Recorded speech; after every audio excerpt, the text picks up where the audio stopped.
Bonjour à tous et merci de nous retrouver. Olivier, merci de nous accueillir pour ce nouveau numéro de Bi-investisseurs responsables qui, pour le coup, alors là, va se concentrer sur l'investissement responsable, notamment à la lumière des résultats de la COP26. Alors, résultats qu'on va analyser avec Romain Troublé. Bonjour Romain. Bonjour. Tu es le patron de la fondation Tara Océan. Quelques mots sur Tara Océan. La Fondation Tara Océan, elle s'intéresse aux écosystèmes marins, aux enjeux climatiques, aux enjeux de biodiversité. Et bien sûr, elle est aussi observatrice à l'ONU. Et donc, on participe comme ça à tous les rendez-vous internationaux sur ces enjeux climatiques, de biodiversité et de gouvernance de la planète en général. Écosystème marin, on a eu juste un élément pendant cette COP26 qui fait l'unanimité, c'est à tout à coup, on parle enfin du méthane. C'est pas pour qu'on parle là du méthane, hein, mais alors, personnellement, j'ai découvert que c'était aujourd'hui une très très forte responsabilité dans les émissions de gaz à effet de serre. Les océans restent un peu à l'écart, en fait, étrangement, alors qu'ils sont là aussi l'un des nœuds du sujet. Bien sûr, l'océan, c'est les 3/4 du globe, presque en surface. L'échange avec l'atmosphère est immense, hein, 3/4 du globe, bien sûr. Et l'océan est un formidable pouvoir de stockage de carbone. C'est ça. Ces écosystèmes, son océan, l'eau même stocke du carbone. Et l'enjeu aujourd'hui est de savoir comment, demain, on considère cette capacité de l'océan à stocker du carbone dans les politiques publiques futures, dans notre vision en fait, du futur. Comment protéger mieux ces écosystèmes demain pour qu'ils continuent à faire ce qu'ils font depuis la nuit des temps. Alors, tu as suivi la COP26 évidemment de très près. Oui, j'y suis même allé. Quelle conclusion tu en tires, toi? Qu'est-ce que tu retires? Toutes ces COP, je crois que c'est humain, même pour les plus cyniques d'entre nous, c'est humain de dire à chaque fois qu'il y a une COP, on a envie d'y croire, on a envie de ne pas croire au grand soir, on a envie de croire aux grandes annonces. À chaque fois, on attend beaucoup. Et forcément, on est souvent déçu. On est déçu de cette COP, bien sûr, pour plusieurs raisons. Mais à la fois, on est déçu, et en même temps, il y a des choses qui avancent. C'est ça qui fait très, très compliqué. On est déçu parce que sur l'adaptation, sur l'atténuation du changement climatique, ces fameuses targets, sur quel target on est à l'horizon du fin du siècle aujourd'hui, on espérait 1,5 degré, on espérait 2 degrés. Des engagements amèneraient à ça. On est aujourd'hui à 2,4 degrés avec cette COP 26. Donc on n'est pas du tout à l'enjeu, à l'auteur de l'enjeu qu'il faudrait mener. Et ça a été reporté à l'année prochaine. Charge maintenant à l'Angleterre, au Royaume-Uni, de pendant 1 an mettre la pression sur tous les pays de la planète pour arriver dans 1 an en Égypte à la COP27 avec des engagements très forts pour tenir le 1,5 degré. Donc là-dessus, on est un peu déçus. Ouais. Après, sur deux enjeux d'adaptation, le financement, notamment l'aspect financier, l'enjeu qu'il faut pour arriver à emmener les pays de la planète vers un monde décarboné et surtout un monde qui est capable de s'adapter au changement climatique qui va arriver. On avance aujourd'hui, on a reconnu aujourd'hui que on a mis le fossil fuel, le mot des énergies fossiles ont été pour la première fois cités dans un texte de la COP. Absolument. Ça veut quand même, c'est un gros signal très important à prendre en compte dans le futur, parce que maintenant que c'est là, ça va emmener beaucoup dans cet enjeu-là. On a mis en place toutes les règles de l'accord de Paris, où vous allez me dire 5 ans après, il était temps de. N'empêche qu'à 197 pays s'entendent sur des règles communes. Ça prend du temps. Et cette COP a permis d'arriver à cadrer finalement ces fameux marchés carbone.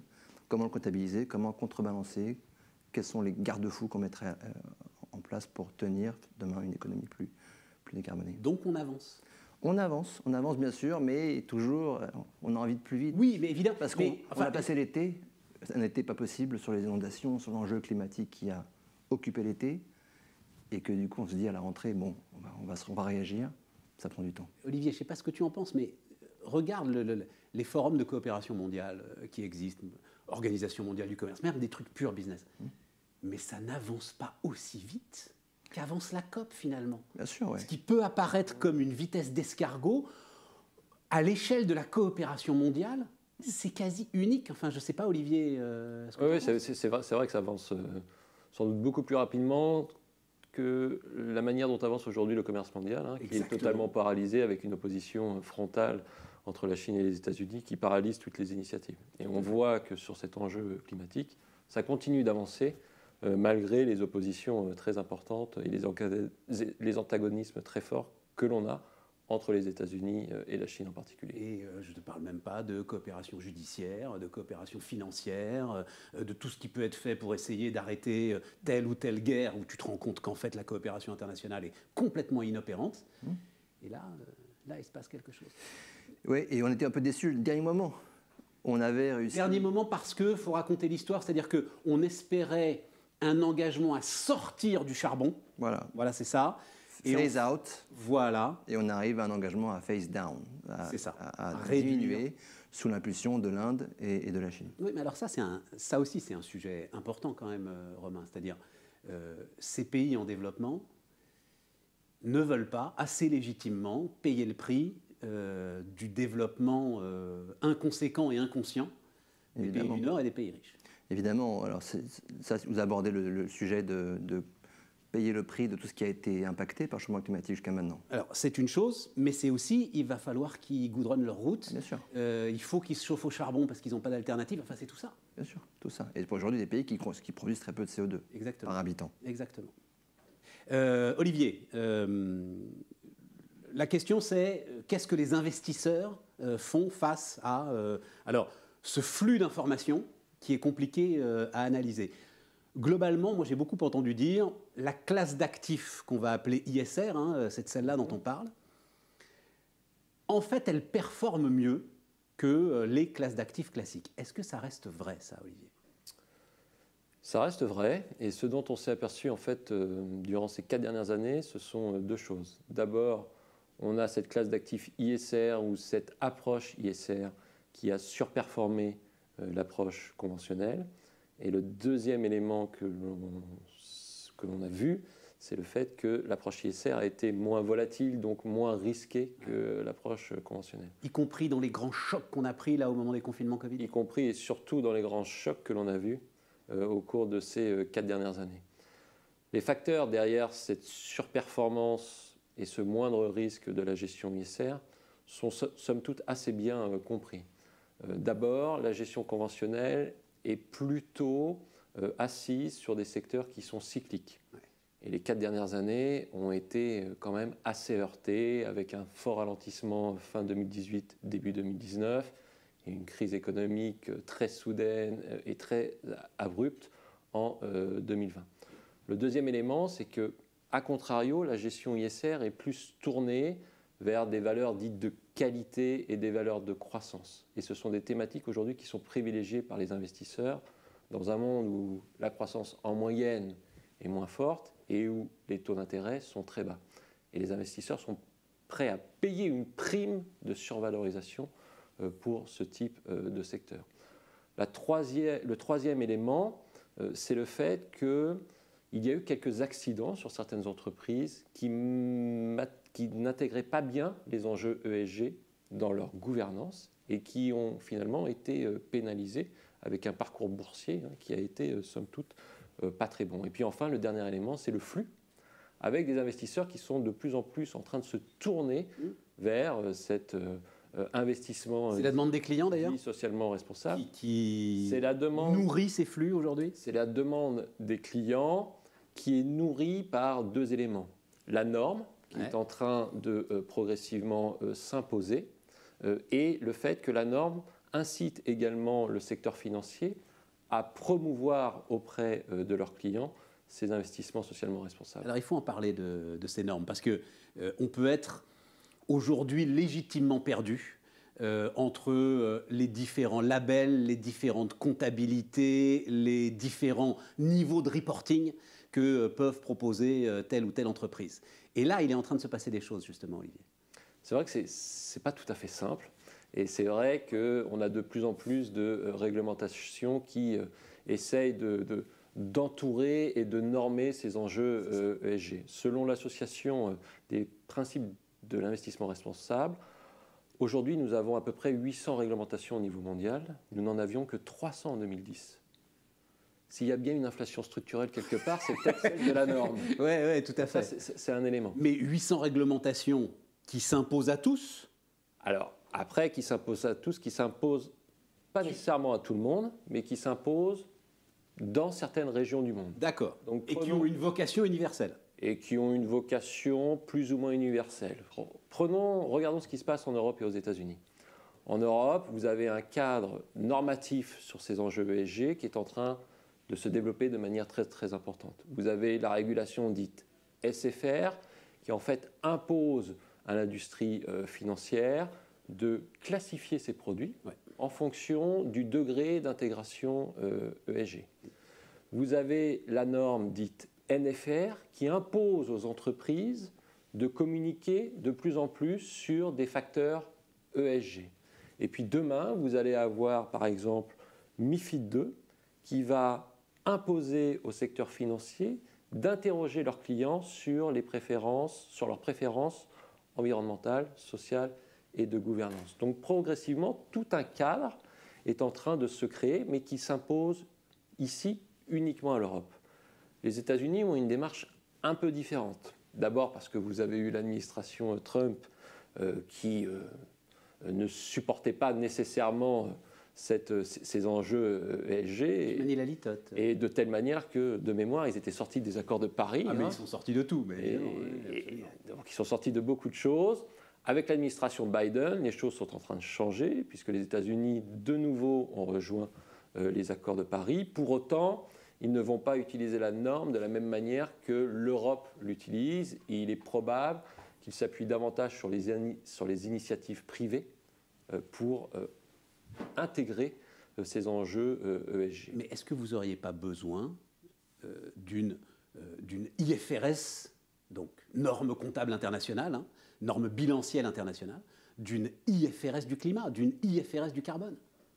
On va sans doute y aller progressivement. C'est ça, on y va. On y va sans doute progressivement. On a d'ailleurs l'Institut, donc à la base de cette IFRS, est en train de de mettre en place un Sustainability Board. Et l'objectif sera effectivement de trouver un cadre où on intégrera ces enjeux ESG dans les normes comptables. Et on va vraisemblablement, au moins aux États-Unis, aller dans cette direction. Et là, on aura un outil d'une puissance sans équivalent. Alors, on ajoute d'ailleurs qu'un certain nombre d'entreprises, finalement, essayent de le faire. C'est-à-dire, on voit par exemple Danone, même si c'est totalement virtuel, j'ai un prix interne du carbone et j'ai mesuré mes émissions carbone, donc en l'occurrence pour Danone, 25 millions de tonnes, multiplié par mon prix interne, aux alentours de 50 €. Et cette somme, je la retire, même si c'est artificiel, je la retire de mon résultat net. Voilà. Parce que peut-être qu'à un moment, ça arrivera. Voilà. Et pour donner une idée, pour guider aussi les investissements, voilà, de plus en plus d'entreprises ont des initiatives comme ça pour que les investisseurs puissent investir en toute connaissance de cause. Oui, investir en toute connaissance de cause. Et le rôle de la norme, tout de même, c'est de faire en sorte qu'on ait une bonne information sur ces problématiques-là, voilà, et de la manière dont les entreprises traitent ces enjeux-là et les intègrent dans leur processus de production et dans leur processus de commercialisation. Exactement. Et l'information est clé pour un marché, hein, puisqu'elle permet en fait au marché in fine de fonctionner. Et c'est la force de la norme, en fait, c'est qu'elle va définir les règles du jeu d'une certaine manière et elle va pousser l'ensemble des acteurs, l'ensemble des agents économiques à intégrer ce facteur dans la décision de production, dans la décision de consommation et dans la décision d'investissement. Bon, qu'est-ce qu'on fait avec tout ça ? C'est quoi l'investisseur, une fois qu'il vous a entendu, sur quoi est-ce qu'il peut baser ses décisions ? Alors l'investisseur, il est déjà confronté aujourd'hui à une difficulté, et pas que l'investisseur, le décideur politique d'une certaine manière, à la tragédie des horizons. Ça, c'est une expression donc, théorisée par McCartney, l'ancien banquier central britannique et canadien, et qui dit la chose suivante, c'est qu'on a une vraie difficulté avec les horizons. Le cycle économique ou le cycle des affaires, c'est 2-3 ans. Le cycle financier et le cycle du crédit, c'est 7-10 ans. Le cycle climatique ou le risque climatique, c'est 40 ans. Comment fait-on pour intégrer ce risque climatique dans la décision d'investissement à 2-3 ans ou à 5 ans ou dans la décision de production à 2-3 ans? C'est une vraie difficulté. Et c'est la raison pour laquelle la mise en place des normes va permettre progressivement aux investisseurs d'intégrer cette norme. Alors ça, c'est le scénario que je vais qualifier de rose, c'est-à-dire que progressivement, ça va se faire et les investisseurs vont progressivement pricer ce coût climatique dans les investissements qu'ils feront auprès des entreprises. C'est un scénario peut-être un peu trop rose. Il y a un scénario un peu moins optimiste qui est celui de dire où, in fine, on va quand même avoir du mal et on va peut-être avoir un moment à la Minsky. Donc là, le moment à la Minsky, pour les économistes, c'est quoi ? C'est le fait qu'à un moment, on a un surendettement et le surendettement force les agents à se désendetter, qui vendent leurs actifs, et donc on a un ajustement assez violent à la baisse de cette valeur des actifs. Il ne faudrait pas arriver à ce scénario, puisque ça serait sans doute un scénario assez désagréable pour la valeur de l'ensemble des actifs. Et puis très contre-productif pour la lutte contre le réchauffement climatique. Et très contre-productif. Quel que soit le scénario que l'on privilégie, et quel que soit le scénario qui se produira, quoi qu'il en coûte, si je puis dire, ou quoi qu'il en soit, ou quoi qu'il en advienne, il va falloir intégrer ces enjeux ESG et ce risque climatique dans la manière dont on construit ses allocations d'actifs et dans la manière dont on gère ses portefeuilles.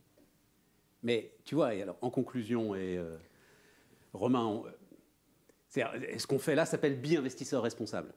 Tu dis, effectivement, on est sur une échelle de 40 ans pour le climat. Sauf que c'est maintenant que ça se joue. Bien sûr. C'est maintenant qu'est l'urgence. Donc en fait, je ne sais pas, c'est un message pour, justement, les clients de la banque, pour ceux qui veulent être des investisseurs responsables.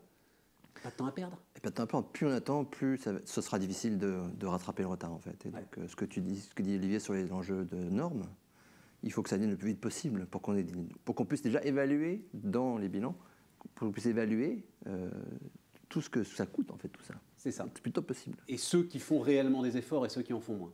Bien sûr, exactement. Et puis, l'investisseur a un poids majeur sur cette histoire-là, parce que c'est lui qui va aussi décider si on finance plus le long terme, la vision à long terme, plutôt que le court terme aujourd'hui. Et je crois qu'aujourd'hui, c'est ça l'enjeu. C'est tout le monde, en fait. On est tous dans la même barque. Et il faut aller le plus vite possible vers... Qu'elle coule. Voilà, il ne faut pas qu'elle coule. Barque, et il ne faut pas qu'elle coule. Voilà. Jamais sans doute on avait autant mérité le titre de ce programme, Bi-investisseur responsable. Soyons tous des investisseurs responsables. On se retrouve bientôt.